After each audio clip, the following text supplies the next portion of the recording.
जय हिंद। स्वागत है आप सबों का अपने YouTube channel modern edu hub पे। साथियों, अगर आप इस चैनल पे नए हैं तो चैनल को सब्सक्राइब कर दें, वीडियो को अधिक से अधिक शेयर करें और लाइक करें। इस वीडियो को अंत तक ज़रूर देखें, खास करके वैसे अभ्यर्थी जो Bihar SSC CGL third exam दिए थे, वैसे अभ्यर्थियों को निश्चित तौर पर यह वीडियो अंत तक देखना है। देखिए, आप लोगों का डॉक्यूमेंट वेरिफिकेशन का डेट जो है वह आयोग की तरफ से पब्लिश कर दिया गया है। क्या कुछ है इस इंफॉर्मेशन में आप देख सकते हैं कि यहाँ क्लियरली लिखा हुआ है कि चयनित अभ्यर्थियों की सूची आवश्यक सूचना इतना दिनांक 26/9/2023 द्वारा आयोग के वेबसाइट पर प्रदर्शित की गई है। चयनित अभ्यर्थियों को सूचित किया जाता है कि उनके प्रमाण पत्रों की समीक्षा दिनांक 5/10/2023 अर्थात 5 अक्टूबर से 9/10/2023 9 अक्टूबर तक आयोग कार्यालय में निर्धारित है। मतलब आपको बिहार SSC का कार्यालय जाना है और इस जाने के क्रम में क्या क्या डॉक्यूमेंट लेके जाना है, कब जाना है, सारी बातें इस वीडियो में हम लोग करने वाले हैं। देखिए, सबसे पहले प्रमाण पत्र में आप क्या क्या लेकर के जाएंगे वो देखिए। पूर्ण रूप से भरा हुआ एवं निर्धारित स्थान पर हस्ताक्षरित एवं चिपका हुआ फोटो युक्त प्रपत्र एक नीचे में दिया गया है। आप यहाँ देख सकते हैं, हम आपको प्रपत्र एक दिखा देते हैं। यहाँ प्रपत्र एक का यहाँ देखिए, प्रपत्र एक जो है आपको यहाँ मिल जाएगा। इसको पूरी अच्छे तरीके से भर लेना है आपको, और जहाँ जहाँ आपको साइन करने के लिए कहा गया है कर करके ये अच्छी तरह से आप कर लेंगे। इसके बाद देखिए, इस लिस्ट में दूसरा क्या मांगा गया है आपको दस्तावेज, चलिए उसको देख लेते हैं। दूसरा दस्तावेज है कि बिहार कर्मचारी आयोग द्वारा लिखित परीक्षा प्रारंभिक एवं मुख्य दोनों PT और मेंस का जो प्रवेश पत्र हुआ था आप रखे ही होंगे, तो वो PDF निकाल लेंगे। इसके अलावा मैट्रिक या कोई समकक्ष है तो उसका मूल अंक पत्र एवं प्रमाण पत्र दोनों चाहिए, यानी आपको मार्कशीट भी चाहिए और सर्टिफिकेट भी चाहिए। इसके बाद जो 4 नंबर पे है इंटर या उसका समकक्ष जो भी इक्विवेलेंट आपके पास योग्यता है उसका पास का, फिर इसमें भी आपको मूल अंक चाहिए और प्रमाण पत्र दोनों लेके जाइएगा, एक लेकर के मत जाइएगा, ऐसा गलती मत कीजिएगा। इसके बाद चूँकि यह ग्रेजुएट लेवल का था तो निश्चित तौर पे जो अभ्यर्थी पास हैं वह ग्रेजुएट हैं, तो ग्रेजुएट या उसके समकक्ष जो इक्विवेलेंट है, मान लीजिए कोई BTech हैं, BCA हैं, जो भी आप दिए हैं अपना योग्यता, तो वह जो पास हैं आप उसका मूल अंक और उसका जो है आपको प्रमाण पत्र दोनों लेकर के जाना है। अब कुछ लोग के पास यदि प्रोविज़नल होगा तो आप प्रोविज़नल लेकर के ही जाएंगे, लेकिन अगर संभव हो तो आप निकलवा सकते हैं मूल प्रमाण पत्र। इसके अलावा जो वांछित तकनीकी योग्यता है, अगर किसी में कंप्यूटर का जरूरी है या इसके अलावा कोई तकनीकी आपको चाहिए टेक्निकल डिग्री जहां आप दिए होंगे वह डिग्री का प्रमाण पत्र लेकर के जाना है।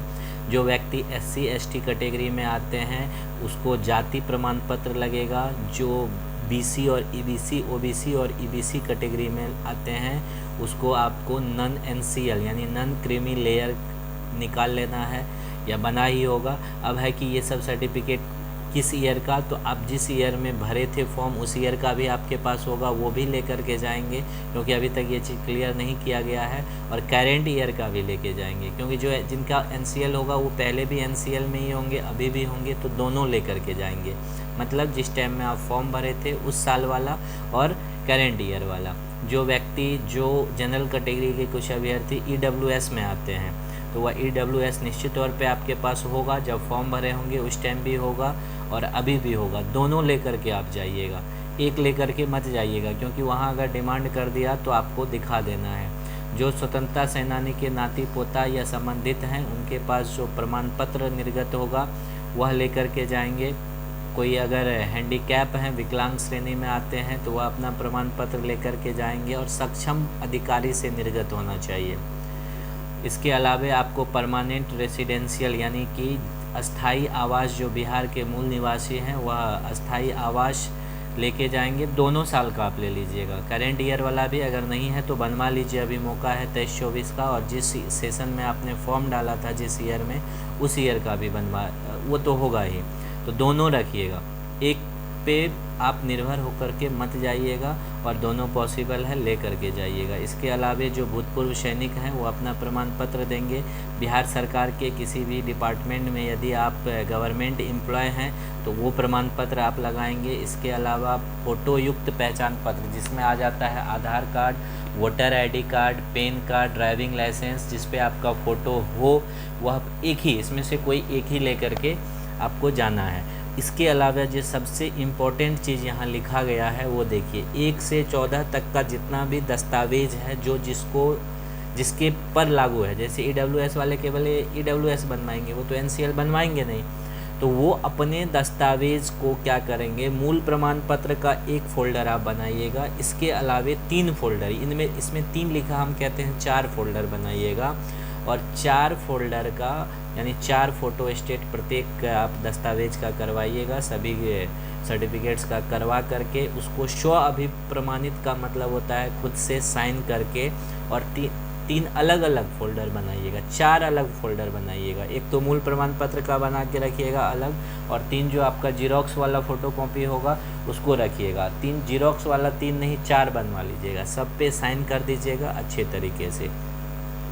अब है कि शैक्षणिक या तकनीकी योग्यता संबंधी प्रमाण पत्र आवेदन प्राप्त करने की अंतिम तिथि तक का ही मान्य होगा। मान लीजिए कोई जब फॉर्म भरा गया था 1/6/2022 को, उस डेट में आप ग्रेजुएट नहीं थे, आप करेंट में भर दिए, लेकिन उस तारीख तक अगर आप ग्रेजुएट नहीं थे तो आपका मान्य नहीं होगा। भले ही अब आप हो गए हैं 2023 में आकर के ग्रेजुएट, लेकिन वो वैलिड नहीं है, इस बात को याद रखिएगा। हाँ, ये देखिए, इसके बाद जितना भी आपका ये दस्तावेज है पिछड़ा मतलब NCL, आवेदन प्राप्त करने की 1/6/2022 से 1 वर्ष से अधिक पुराना होने की स्थिति में अभ्यर्थी प्रबंध समीक्षा समय इतना स्वघोषणा पत्र हस्ताक्षरित कर समर्पित करेंगे। अर्थात अगर 1/6/2022 से 1 वर्ष से अधिक पुराना, अर्थात 1/6/2022 से लेकर के 21 से लेकर के 22 तक का प्रमाण पत्र है तब तो ठीक है, नहीं उससे भी पुराना है, मान लीजिए किसी के पास 20-21 सेशन का है, तो तब उसको क्या करना होगा, ये जो फॉर्म आपके पास है फॉर्म 13B, उसमें हस्ताक्षर करके स्वघोषणा पत्र वो जमा करना होगा। मतलब आपके पास ये भी ऑप्शन है, अगर आप पुराना है तो वो भी लेकर के जाएंगे और एक स्वघोषणा पत्र दे देंगे। अगर उपयुक्त किसी भी दस्तावेज में किसी तरह का त्रुटि होगा तो उसके लिए जिम्मेदार आप होंगे और आयोग आप पे कार्रवाई करेगी, फिर आप बाहर हो जाएंगे। अब किस अभ्यर्थी को कब जाना है, देखिए 5/10/2023 इस लिस्ट में आप अपना नाम देख लीजिएगा और समय से 1 घंटा पूर्व पहुंचिएगा। दस्तावेज को 1 दिन पहले अच्छे तरीके से चेक कर लीजिएगा। देख लीजिए 5 अक्टूबर 10 बजे किसको किसको पहुंचना है, ये लिस्ट आपके स्क्रीन पे स्क्रॉल हो रहा है। फिर 2 बजे किसको 5 तारीख को पहुंचना है, ये बहुत बड़ा PDF है, ये PDF भी हम दे देंगे डिस्क्रिप्शन बॉक्स में, आप इसका लिंक से डाउनलोड कर लीजिएगा और आप इसको देख लीजिएगा। तो अंत में हम सबसे पहले सभी से यही कहेंगे कि आप अपना दस्तावेज़ को पूरी तरह से अच्छे तरीके से चेक कर ले, फ़ोल्डर तैयार कर ले, एक एक्स्ट्रा फ़ोल्डर रखें, ये फॉर्म 2-3 प्रपत्र में भर ले, अच्छा फ़ोटो, और फ़ोटो आप कैरेंट वाला लगाइएगा, ये नहीं कोई पुराना खींचा हुआ है वही लगा दिए, तो वो फ़ोटो मत लगाइएगा। और जो फॉर्म ये 18B की बात हो रही थी वो देख लीजिए यहाँ पे है।